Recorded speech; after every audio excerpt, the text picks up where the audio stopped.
Mumbai police आयुक्तालयामध्ये जी मोहीम आता सुरू करण्यात आलेली आहे त्याचा भाग म्हणून आज APMC पोलीस ठाणे हद्दीमध्ये कोम्बिंग ऑपरेशन सुरू आहे। या अभियानाच्या दरम्यान आत्तापर्यंत आम्ही एका ठिकाणी एक नायजेरियन नागरिक त्याला अटक करण्यात आली। त्याच्याकडून म्हणजे त्याचं किंग फिडेलिस असं त्याचं नाव आहे आणि त्याच्याकडून 10 ग्रॅम कोकेन ज्याची आंतरराष्ट्रीय बाजारामध्ये सुमारे 2.5 लाख अशी किंमत आहे ते आम्ही जप्त करण्यात आलेलं आहे।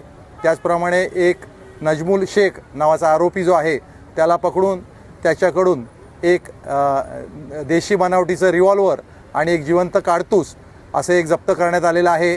त्याचप्रमाणे या मोहिमेमध्ये आज कोपरी या ठिकाणाहून 3 ज्या संशयित महिला आहेत त्या ताब्यात घेतल्या। त्याच्यापैकी 2 बांगलादेशी असल्याचे पुरावे आम्हाला प्राप्त झालेले आहेत।